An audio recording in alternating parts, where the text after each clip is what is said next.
আমার মায়ের দীর্ঘদিনের ওই শ্বাসকষ্ট সমস্যা, জয়েন্টের পেন, একটু চললেই হাঁপিয়ে যেত, তো কোনো রকম কাজ করতে পারতো না।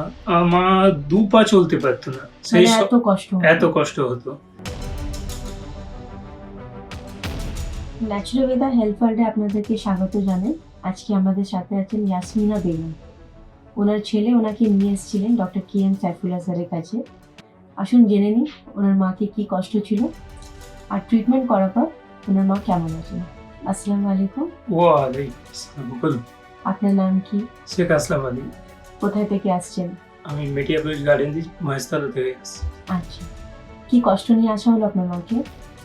আমার মায়ের দীর্ঘদিনের ওই শ্বাসকষ্ট সমস্যা, জয়েন্টের পেন, এইসব সমস্যা ছিল। একটু চললেই হাঁপিয়ে যেত, আচ্ছা, তো কোনো রকম কাজ করতে পারতো না। এটা দীর্ঘদিনের সমস্যা, শ্বাসকষ্টটা। কত তাও? 20 ইয়ার্স। আচ্ছা, আর যে ব্যথার সমস্যাটা বললেন, হুম। কোথায় কোথায় ব্যথা হতো ওনার?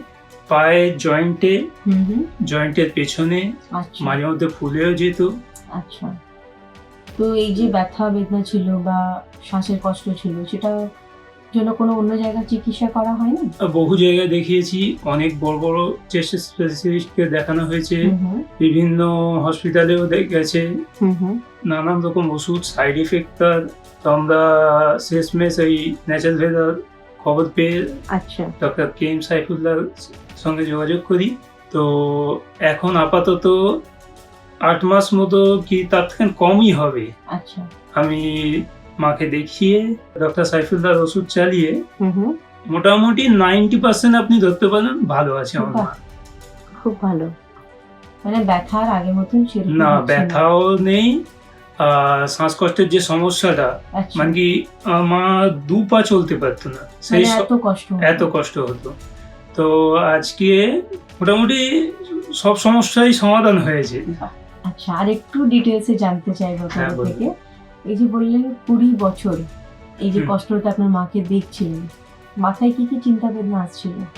মায়ের যে কষ্ট হতো, তার জন্য আমাদেরও খুব কষ্ট হতো, এমনকি চোখে জলও আসার।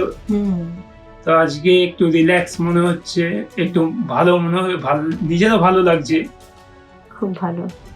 যখন স্যারের সাথে প্রথমবার কথা বললেন কেমন লাগলো?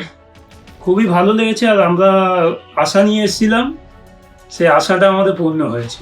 বাহ, এটাই আমাদের চেষ্টা, কি আপনারা হাসি খুশি এখানে চিকিৎসা করিয়ে সুস্থ আছেন। আল্লাহর কাছে এটাই দোয়া করব, আপনারা সারা জীবন এরকমই সুস্থ থাকুন, হাসি খুশি থাকুন। অসংখ্য ধন্যবাদ। Thank you. मैं बीइंग अ डॉक्टर कमिटेड हूँ अपने पेशेंट के लिए, ईमानदारी के साथ, सच्चाई के साथ, मोहब्बत के साथ उनका ट्रीटमेंट करने के लिए, उनका ख्याल रखने के लिए, उनकी बातों को सुनने के लिए और उनके दर्द के लिए मरहम बनने के लिए।